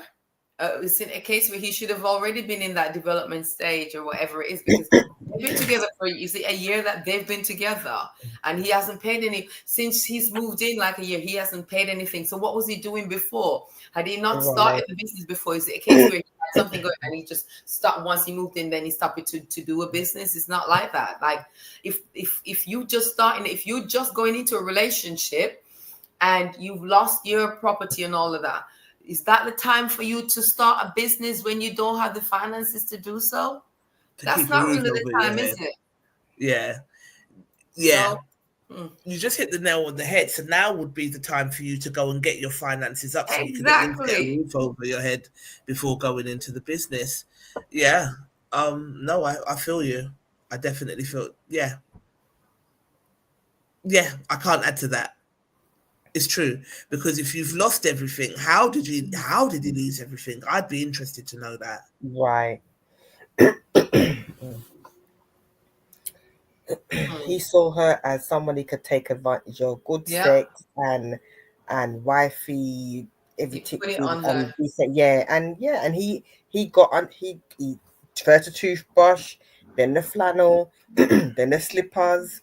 Yeah, then eventually, you might also move it. Nah, Jed, you ain't even get a key to my. You ain't even get a Yale key, let alone frigging leaving a toothbrush in my bathroom. Take it with you. No. Take it with you. Don't forget. Please don't forget it. And if you try and forget it more than once, I'll remind you. Here you go. Right. Nah, I'm just not couple of weeks. Nah, sorry. Yeah, and you're gonna move in. You're here most of the time. No, you ain't had no conversation about. But then this goes back to our conversation. Sorry to cut you, sugar. About normalizing being alone, because I think some of us women absolutely have that. Well, I'd rather have somebody than I don't want to be alone. I like having a man in my house.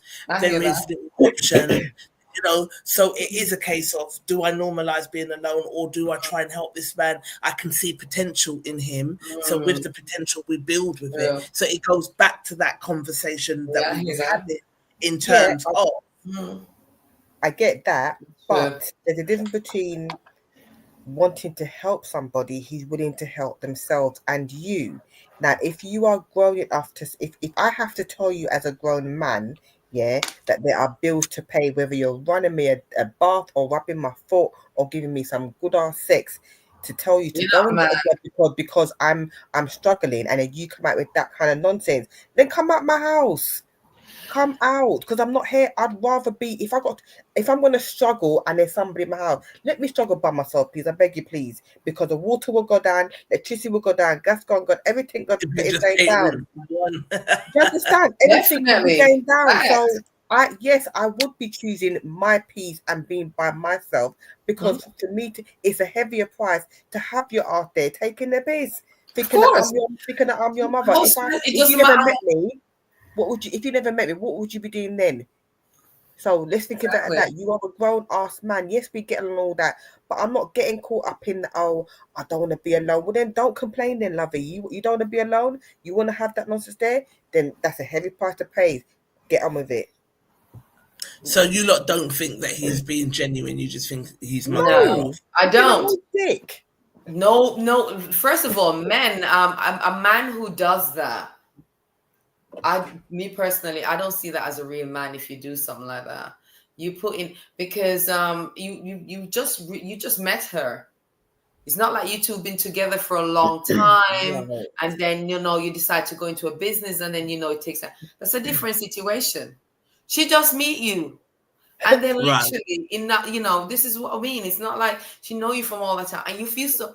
And if you're that comfortable for a woman to support you, you ain't no real man to me. I'm sorry, but I personally don't think a man who's comfortable to be in a situation like that can be a real man. Like, how can you really say you're a real man when you're comfortable in a situation like that? You watch her coming from work every day. She go work and come while you're sitting on the sofa in her robe. What the hell? Are you comfortable with that? And all you're doing is just there meditating, manifesting. But you're not manifesting anything. You're doing affirmation with no manifestation. Meditating without action's dead work. Like, seriously, at what point do you start to manifest all these affirmations? Like, come on. And she's not, because if he was doing anything that remotely was showing possibilities, she wouldn't have be complaining. Obviously, you see nothing. All you see him doing is and nothing. Nothing's happening. Right. If she sees something, some possibility, she would complain. Like, because he's putting her back out, so she'd be like, "Yeah, my man is." She'd be like, "Okay." Yeah, a lot of us mistake good sex with love. I'm telling you, definitely. Don't love you at all. We've just mistaken the orgasm for love. Two separate things. They're not. Two he's not putting her back on, so she thinks that. So she, if he was actually showing real possibility, if he was doing things that was like, you could see that growth. She would be like, okay, she would have ride it on some more, but obviously he's not. Or even if you're saying, "Hey, look, all right, the gas, electricity bills come in. I'm not working full time. I'm working part time, and put down some money towards bills and stuff. All right, cool. I can handle that. Show me something, but I can't work with nothing. And the dick don't pay the gas, electricity. I'm sorry, not sorry. So either you manifest a job while you're manifesting your new business that hasn't appeared and it's not popping off anytime soon. Manifest some income. Get out. Who don't value you? Who don't think it would be that simple after 18 months? I think she said she'll be seeing him for now. She'll be still there. She will complain. Like I said, if you want to complain, that's your business. But I'm not hearing a complaint, because you're still going to get your back kicked out. You're still going to want to be moaning about the same thing every week. So for me, I'm done. I don't want to talk about it anymore. Get on with it, because you love it. Yeah, it's true. She didn't need to get answers from anyone. That's something that she's supposed to be able to figure out herself. Like, seriously, you shouldn't have even gotten to that situation in the first place. But yes, okay, say she felt, and he moved in, and what? Like, after 3 months, you see nothing happen. Like, come on, you have to have that conversation. And if you, after 3 months, the conversation is still nothing. By the time you get to 6 months, it should be done. You need to be out, or you need to find a job. Simple. Because obviously a business is 6 months you'd give him. Actually, I would have a conversation after 3 months. I don't know. My patience is not really. I'm not the most patient. You're like me. I'm not the most patient person, to be fair. As much as but listen, halfway through the 6 months, I'll be like, "What's going on? What's the update?" I don't like to feel used. I hate to feel used, and if I feel like I'm used, that will be like the worst thing you can do. If me feeling like I'm being used, no, I can't work with that, because it feels like that. It feels like she's been used. Yeah. Right. Okay, so that's the end of our topics. We actually done one extra, so I'm proud of us. We've got 10 minutes till 10, so I thought we would have been finished early, so we might as well keep going until 10, and then just lock off. It's been an interesting conversation, so it didn't necessarily finish quicker than I thought it would, but always a pleasure. But let's go over the latest in Diddy's trial. Have you guys been? Well, you lot don't really business, and I know Natalie, you, Charlene, no one really cares, but I've been following it. What's been happening going on anyway? Because I have no idea. They're in deliberations now, isn't it? So I saw that part on Facebook. Yeah. Is it? What did you see? I just saw that there was in deliberation, but they're saying that he's from New York, the judge is from New York, and the jury's from New York, so he's bound to get off. Can I fix something to do? There was no closing case. They didn't do any closing case. They reckon he's gonna get off because they dropped a lot of the charges that were against. They streamlined the charges to because arson was kind of like hearsay, so it was. Arson charge was to do with Kid Cudi's car, but no one saw him do that. Law is very black and white, and if you don't have proof that you can point to, then it's reasonable doubt, isn't it? So some of the charges that they dropped were based on the fact that it was hearsay and it would be reasonable doubt, and it was to streamline. But let's look at the highlights and see where we're at. The jury's resumed deliberations on day 2 and has already reached verdicts on 4 of the 5 charges. I wonder what the verdicts are, man. But remains deadlocked on the racketeering conspiracy count, and they've been asked to continue working on it. The jurors have sent multiple notes to the judge, including concerns about juror number 25 inability to follow instructions and requests for clarification on legal definitions related to drug distribution. I wouldn't be surprised if some of these jurors get paid off and stuff, Right. But it's gone quick though, don't you think? I know. 6 weeks has flown by. Very quick.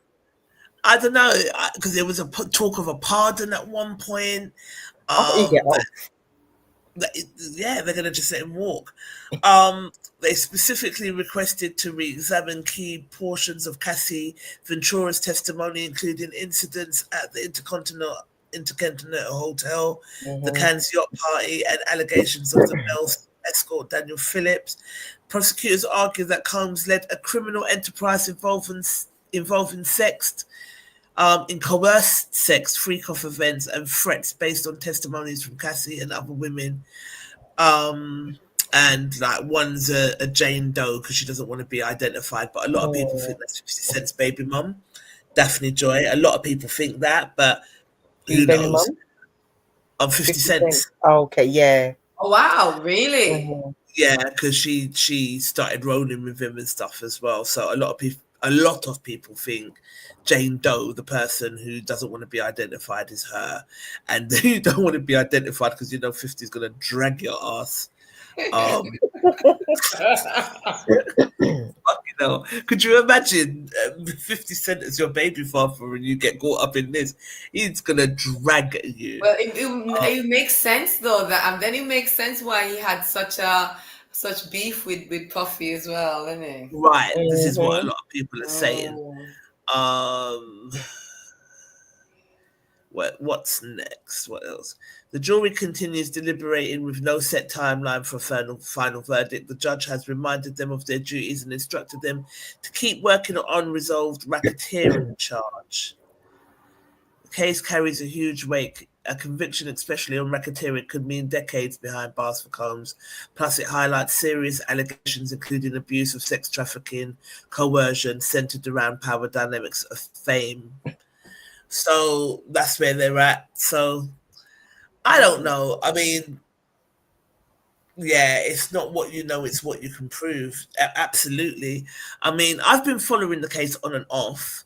I watched 2 main people, Make It Make Sense and Tisa Tells, and that Melanie girl, I can't remember what her name is, but they get court transcripts and stuff, so it's proper factual what they're reporting. like I've always said, I think he should be held accountable for his actions. I don't think he's guilty of everything, though. I don't. I think that he's definitely taking the fall for a lot of a bigger picture. I do think some people have jumped on the bandwagon trying to do this whole Me Too money grab movement, but I do think he should be held accountable for the things that he has done, and some of it sounds quite disturbing. And you know, girls, we grind, we work hard, and we've all got potential to make it out here, and to have big money. And I never want to be a dickhead when I make it, to the point where you think you're more powerful than.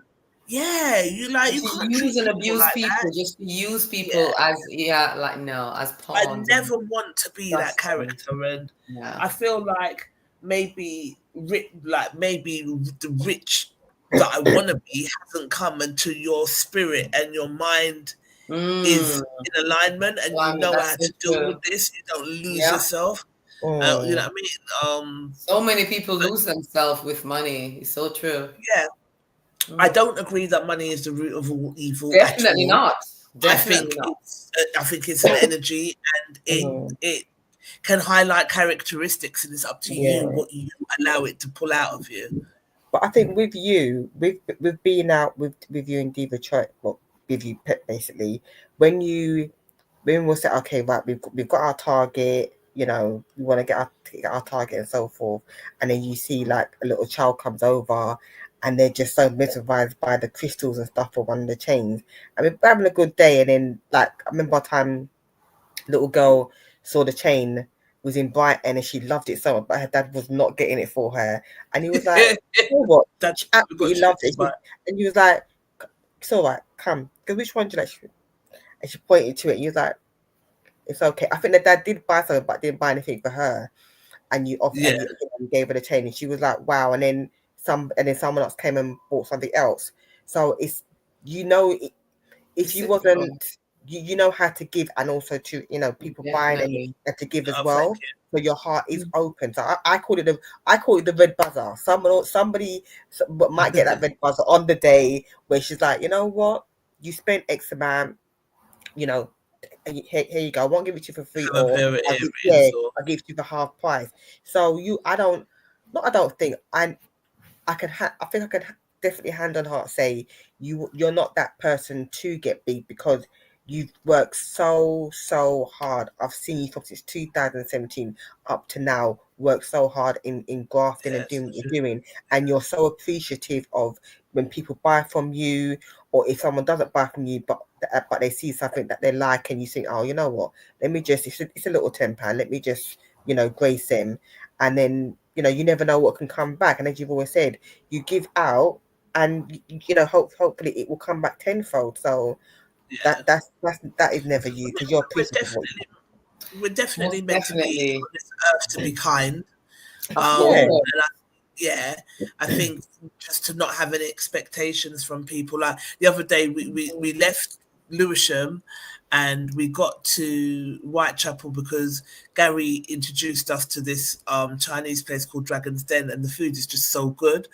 So I'm just addicted, and so is my mum. So she'd be like, "Oh, are you going to get some Chinese on the way?" So we went to get some, and then some Asian man walked up to me, and he had like a trolley. He was a little bit disheveled. He had a trolley, and he had like a yoga mat that was dirty. So I got the impression that he was homeless. And out of the hundreds of people that were around that so happened to be his people, he came up to us to ask for money. So I said, "Why you not asking people? Why you asking?" And he said, "Because African people, you have kind hearts." Yeah, I know. We naturally do. We naturally have kind hearts, and I think our hearts and our spirits have been eroded over time, and I definitely think it's time for us to find our way back. But he ended up getting a $5 out of me because that's all I had in my purse. So. But yes, ladies, it's 10 o'clock. So we are going to end the show on that note. Nick, tell them about your business quickly before we go and where they can Okay, find so just a quick note. I've actually had to change a date on the upcoming women's wellness workshop. Actually, I've postponed this. Meant to be this Thursday. I've have to postpone that, but I've not actually finalized the new date as well because I'm still working with the location and the venue to actually get a new date on that one. Okay. So I will, I will keep you posted as well on the new date because this Thursday was just a little bit too close and just a lot of things going on there anyway. So I still need to. I will speak to them tomorrow about confirming a new date. And I'll let you know then anyway. But as always, just to actually add, if anyone who's listening who don't know, I do a range of sea moss and herbal products. Mm-hmm. So if you're looking for anything from sea moss gels, capsules, and teas, I do some amazing sea moss herbal blend teas as well. You can check out the website. And it's up as well on the screen. So it's at www.caribella, and that's CARIBELLA.org. And yes, I do a lot of pop-up events as well. You can also check me out on Instagram, Caribella_Moss. And if you've got any questions or if you just wanted to actually connect, if you've got any questions, you can reach me on WhatsApp or, my telephone number is 074242-92611. Thank you all. And as always, I really enjoyed it. I've got a feeling that you might get calls not just for CMOS, boy. Yeah, listen, it's all business related calls, please. Yeah, with the pretty self, like, yeah, I want some CMOS, yeah. Business related calls only. Business related calls only. I am well taken. Right. Bless you. And you can catch me, all things Diva, www.divachoice.co.uk. And where are we this weekend? We are going to be at Greenwich Market this weekend on the Cutty Sark, and then we will be at Cali Fest on the Sunday. So it's going to be another busy weekend if you are in the area, if you're in the Greenwich area on the Saturday, or if you are in the Caledonian Road area on the Sunday. The Cali Fest is usually a nice vibe. So do come down, join us, catch us out there. Yeah, that's it for now. Black Excellence. Hey, Sugar, we're just about to end the show. You black people come when the show's finished. But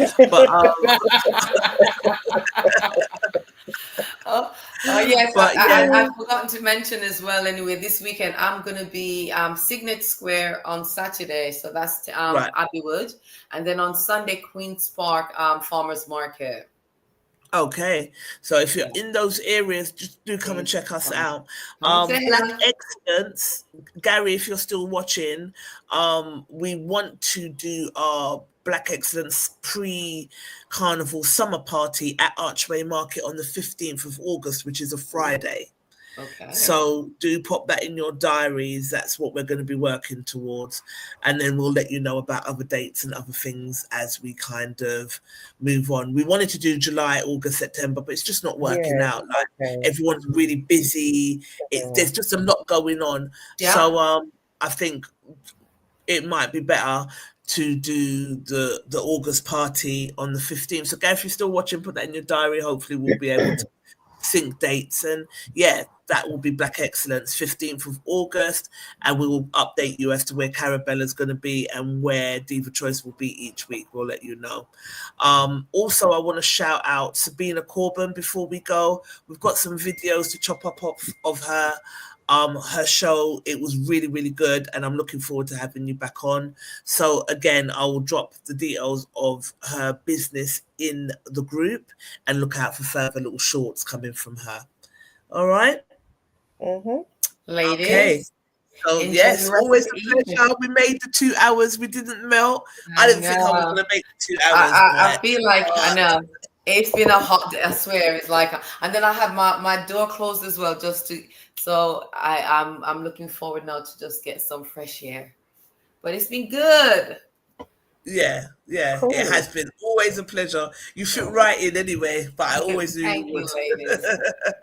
I really enjoy it. Thank you, love. Yeah. All right, ladies. I'll speak to you later or Wow. tomorrow. Have a Talk good to you later. evening.